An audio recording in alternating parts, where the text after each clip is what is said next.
The California sky was starting to turn yellow as the rental car driven by Tom McAllister pulled into the parking lot of the RMS Queen Mary floating hotel. Tom, an independent documentary writer, chose the place because he wanted to explore the historical side of the legendary ship that once carried troops during World War II and now stands as an iconic tourist attraction in Long Beach. For years, he had heard stories about mysterious noises in the lower deck corridors. But Tom wasn't a ghost hunter. He was skeptical. He wanted to prove that all the oddities on the Queen Mary could be explained through the physics of an old ship, visitor psychology, and coincidence. That was his documentary mission. The receptionist gave him a room on Deck B. "This isn't a haunted room, sir. But it's close enough to the engine room," the woman said with a smile. Tom nodded.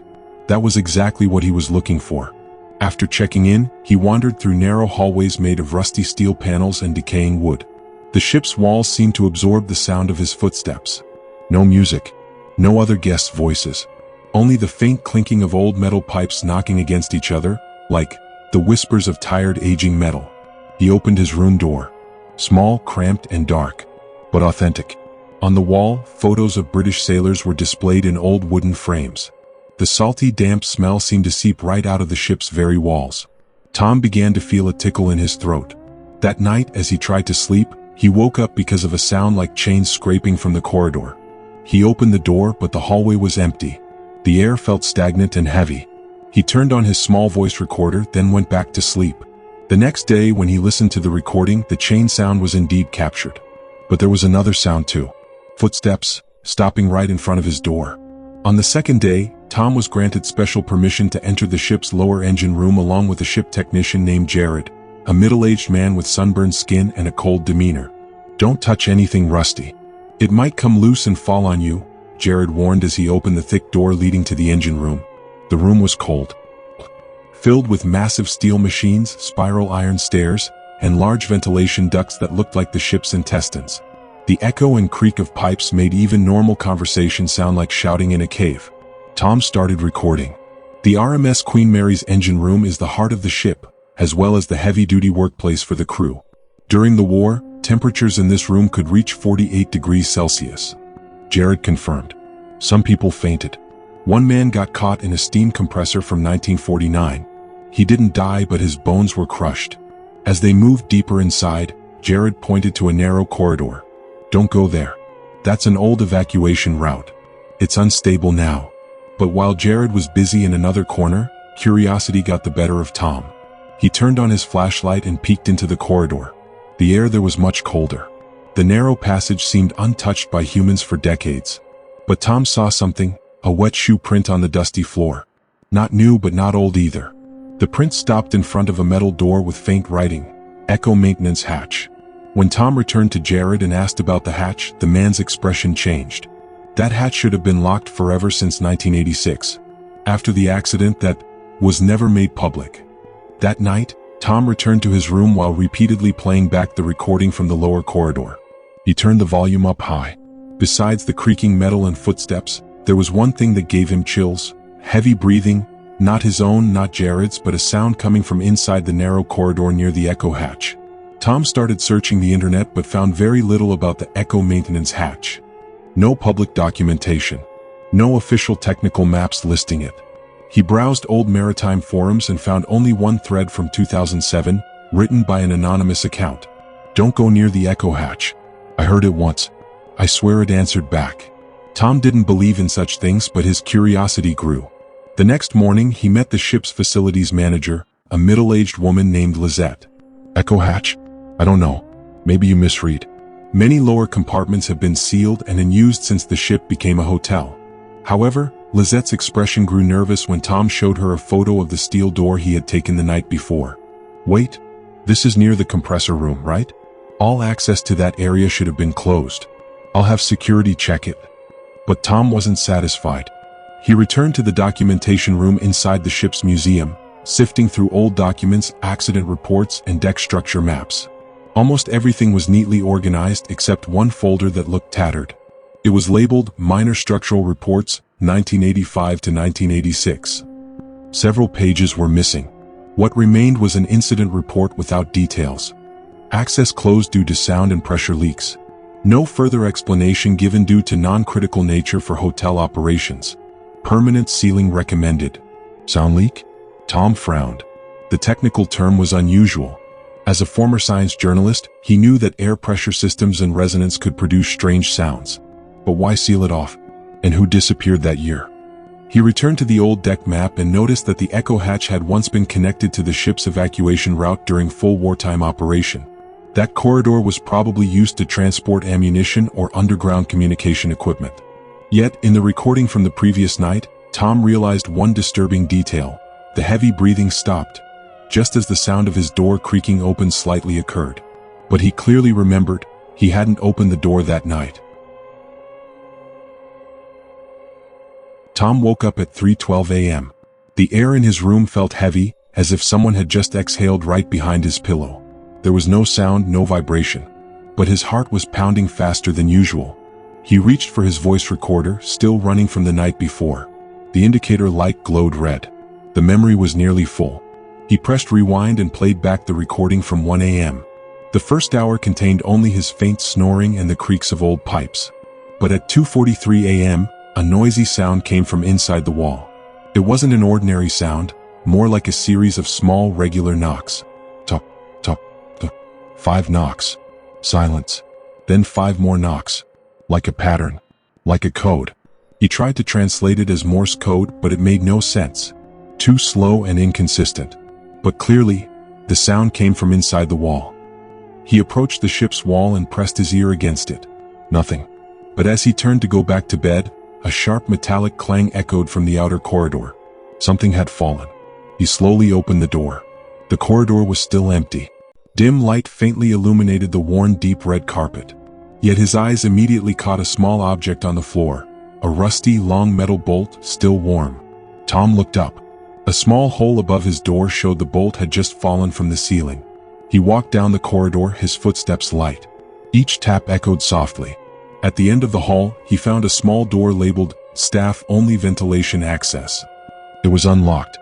He pushed it open slowly and was greeted by a narrow metal staircase leading to a cramped space filled with pipes, old cables, and large ventilation ducts. It felt like being trapped inside the lungs of an ancient ship. The pipes around him exhaled faint steam, like suffocating breaths. As he tried to turn on his camera, the emergency lights flickered briefly, then went out. The flashlight in his right hand glowed dimly. He stood still. From behind one of the pipes came a sound, like something slowly dragging itself. Tom tried to dismiss his thoughts. It could be a large rat or steam pressure. But as he moved closer to the sound, he saw something far stranger. A partially open metal panel, and behind it, a descending staircase that wasn't on any map. And on the wall near the stairs, scratched with a metal tip, was the message, "Don't follow the echo." With heavy breaths, Tom stared at the hidden staircase. The rusty iron stairs descended into darkness below, as if calling him into the deepest secrets of the RMS Queen Mary. He took out his flashlight and camera, then slowly stepped down. The smell of metal, oil, and mold stabbed his nose. The stairs twisted and turned, narrower than a typical emergency staircase. Dust swirled as his feet pressed down on old steps that were starting to crumble. After about 10 minutes of descending and turning, Tom arrived at an underground corridor that looked like it hadn't been walked through by anyone for a long time. Emergency lights flickered sporadically on the ceiling. Large pipes creaked softly like sighing breaths. The corridor branched off like a labyrinth. Tom activated a small GPS device, but the signal was lost. Logically, this was a sealed steel space blocking any signal. He touched the walls. Rotten wood and old iron brushed against his skin. In one corner, he found an old communication station with rusty equipment and analog screens, completely dead. There was a pile of dusty old documents on a nearby table.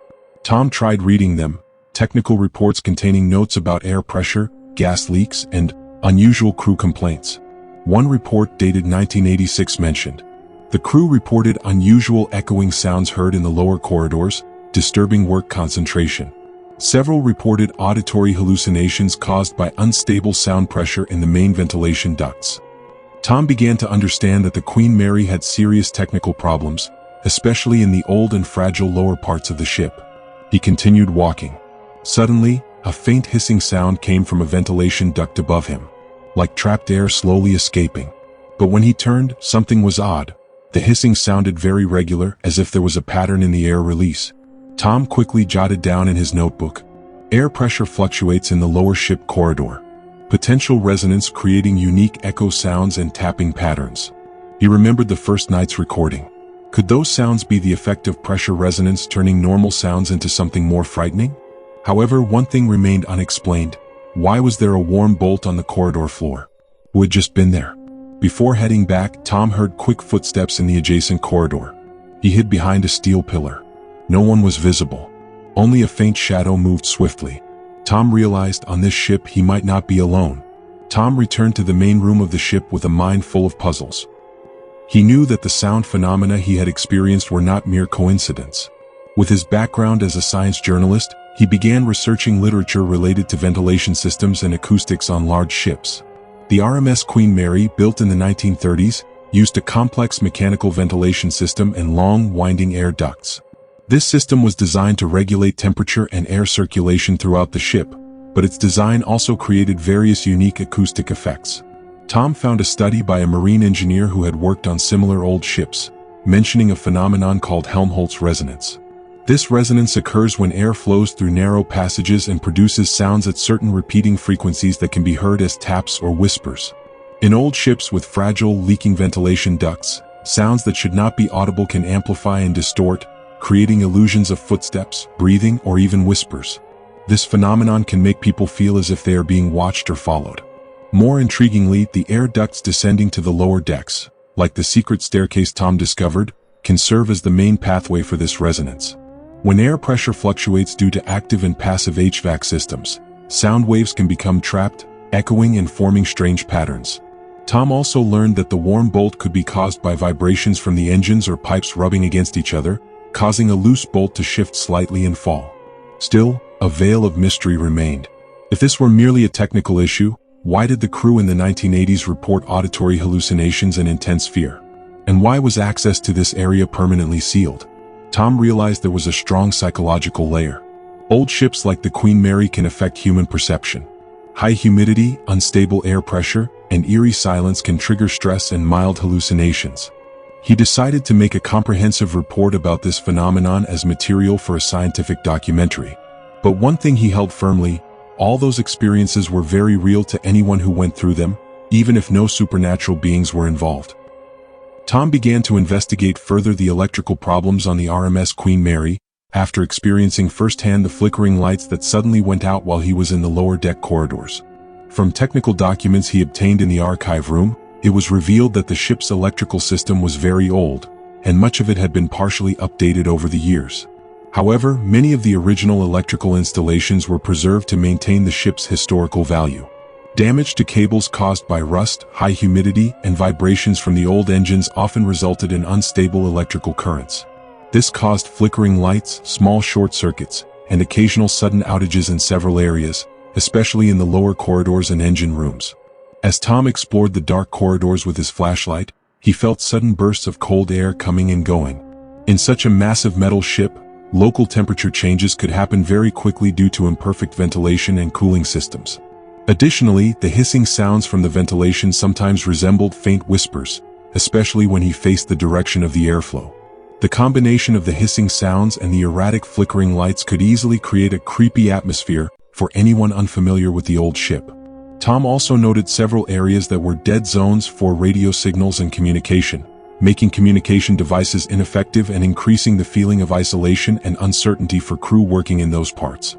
However, despite the technical explanations, there remained an uncomfortable feeling that was difficult to explain rationally. Tom began to think that the environmental conditions and imperfect old technology could indeed create strong psychological experiences, almost like a collective illusion for those aboard the ship. Tom delved deeper into investigating the ship's ventilation system. Armed with old technical maps he found in the archive room, he tried to understand the complex network of air ducts that stretched throughout the lower decks of the RMS Queen Mary. The winding ventilation ducts not only carried air but also functioned as highly efficient natural sound channels. Every small sound could be carried by the airflow and heard repeatedly at several points far from the original source. When Tom tried speaking softly into one of the ventilation openings, his voice echoed and distorted in other corridors, like whispers moving on their own. He realized this could explain many crew reports of footsteps, faint whispers, or irregular knocking sounds. This acoustic effect was exacerbated by the physical condition of the ship: thin iron walls, many small enclosed spaces, and humid air. As a result, even the simplest sounds could turn into something that felt strange and disturbing. According to Tom, this phenomenon had the potential to create heightened fear and alertness in anyone inside the ship at night, especially when the atmosphere was already dark and silent. He also noted that the old, poorly maintained ventilation ducts sometimes caused unexpected hissing or vibrations that were difficult to explain directly, adding a layer of mystery that was actually very technical. Tom began to understand that psychological factors greatly influenced people's experiences aboard the RMS Queen Mary. The old ship, dark, noisy with strange sounds and isolated from the outside world, created a perfect atmosphere for mental tension. Many crew members and visitors reported feelings of anxiety, restlessness, and even paranoia. This was not because of ghosts, but because of the oppressive physical environment: pitch darkness, cramped spaces, damp smells, and incessant mechanical noises. When someone feels trapped in a place like that, the brain starts to search for patterns and meaning in random things, a survival mechanism known as pareidolia. The sounds of knocks, hisses, and whispers produced by the ventilation and electrical systems were often interpreted as something alive or intentional, when in fact they were acoustic and mechanical effects. Tom also found psychological reports from studies conducted on the ship's crew during Queen Mary's operational years, showing many of them suffered severe stress and sleep disturbances due to the ship's highly stressful atmosphere. All of this explained why stories about mystical experiences could be so powerful, even without any supernatural elements. Extreme environments can deeply shape human perception and imagination. Tom stood on the upper deck of the RMS Queen Mary, gazing at the long beach horizon shimmering under the setting sun. After exploring the dark corridors, engine rooms, secret staircases, and the ship's complex ventilation system, he understood one important thing. All the mysteries haunting the Queen Mary did not come from supernatural forces, but from a complex accumulation of technical and psychological factors. This giant ship, with its aging electrical system, winding ventilation, and aging steel structure, created an environment rich with acoustic and mechanical phenomena that could deceive the human senses. The hissing sounds, irregular knocks, and flickering lights were not caused by ghosts or mystical entities, but by the natural interaction between physics, machinery, and humans. Furthermore, the psychological state of the crew and visitors isolated inside this old ship reinforced the perception that there was something unseen. In the darkness and silence of the ship, the mind tends to search for patterns and explanations, often resulting in experiences that feel real but are actually mental constructs. Tom closed his notes and camera, feeling satisfied with his research that lifted the veil on the Queen Mary's mystery with logic and science. The story of the RMS Queen Mary remains fascinating, not because of ghosts, but because of how this old ship combines history, technology, and human psychology into one captivating and slightly thrilling narrative. And for lovers of mystery stories, this serves as a reminder that sometimes the scariest things are not supernatural but real, and can be studied and understood.